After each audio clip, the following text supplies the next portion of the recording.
Selamat datang ke kupasan kita hari ini. Sumber yang kita tengok pasal pendekatan Lean Startup ni memang menarik. Ya, betul. Dia macam cabar sikit idea biasa pasal kejayaan bisnes kan?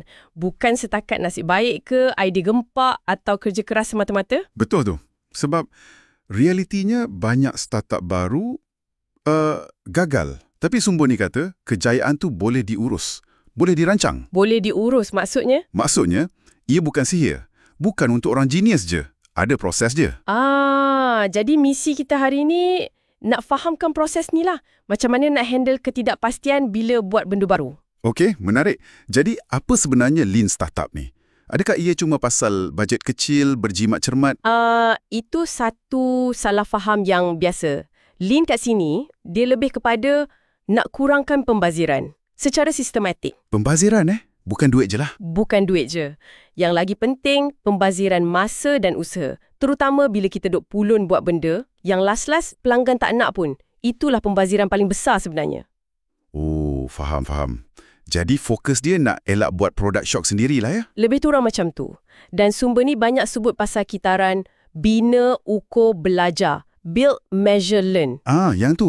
Analogi dia pun best. Macam bawa kereta, bukan lancar roket. Kan, kereta kita boleh pusing steering, boleh adjust sikit-sikit. Kena ada maklum balas lah kiranya kan? Untuk buat pembetulan. Tak boleh ikut plan rigid dari A sampai Z. Silap sikit, habis. Tepat sekali analogi kereta tu.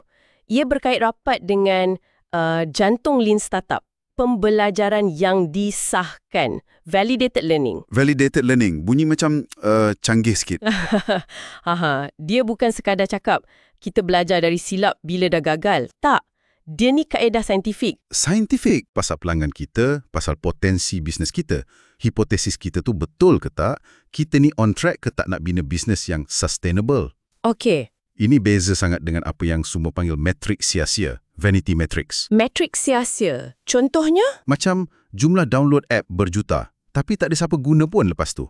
Nampak gah tapi tak tunjuk bisnes tu sihat ke tak? Faham. Macam contoh IMVU tu kan? Diorang guna analisis cohort. Ya, betul. Diorang tak tengok nombor pengguna kasar je. Tapi kesan feature baru pada kumpulan pengguna yang sama dari masa ke semasa. Itu baru betul ukur impak kan? Tepat sekali. Itu baru nampak progres sebenar. Dan untuk dapatkan pembelajaran ni cepat-cepat, kita guna konsep produk berdaya maju minimum. MVP. Ni satu lagi istilah popular. Tapi sumber kata, ia bukan produk paling basic, paling cincai. Betul. MVP ni bukan pasal buat produk paling simple. Tapi ia versi produk yang paling cepat kita boleh siapkan untuk lalui satu pusingan penuh kitaran bina ukur belajar tu. Okey. Dengan usaha paling sikit. Tujuan dia bukan nak produk sempurna, tapi nak mula belajar. Nak uji hipotesis asas kita tu secepat mungkin. Contoh MVP yang menarik dari sumber tu? Ada beberapa. Macam Groupon tu kan. Mula-mula cuma blog WordPress biasa je. Dengan kupon PDF hantar manual guna email. Serius lah? Semudah tu? Ya. Atau IMVU, MVP awal dia cuma avatar yang boleh teleport. Tak boleh jalan pun. Tapi pengguna suka.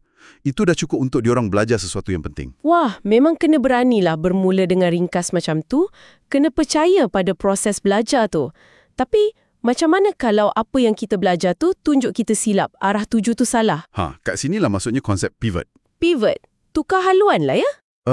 Ya. Tapi bukan tukar membabi buta atau sebab panik. Sumber kata, ia perubahan strategi yang berstruktur.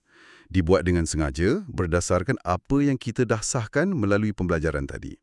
Visi mungkin sama, tapi cara nak capai tu kita ubah. Macam contoh Votizen tu? Votizen. Mula-mula nak jadi macam Facebook untuk politik, tapi data tunjuk orang lagi suka feature lobby dia. Jadi diorang pivot, fokus pada platform lobby je.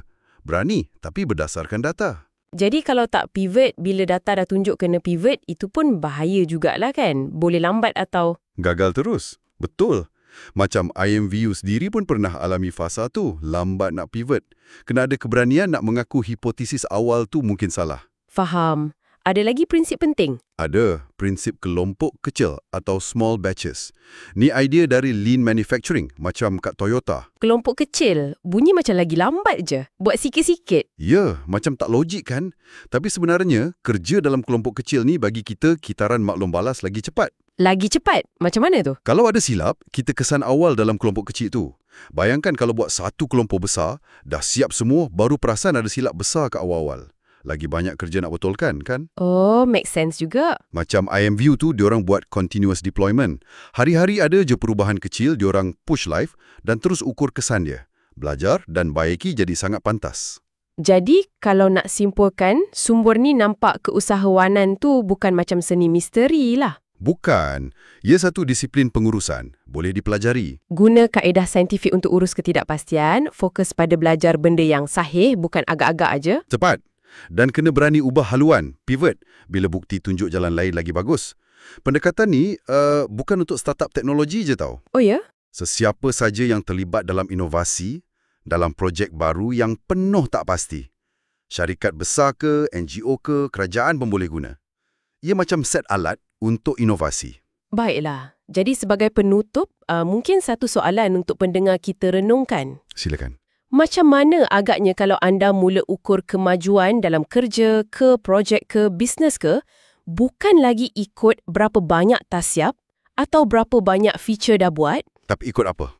tapi ikut apa yang anda dah belajar dan sahkan pasal apa yang betul-betul penting untuk pengguna atau matlamat akhir anda. Agak-agak, apa yang akan berubah dalam cara anda bekerja lepas ni?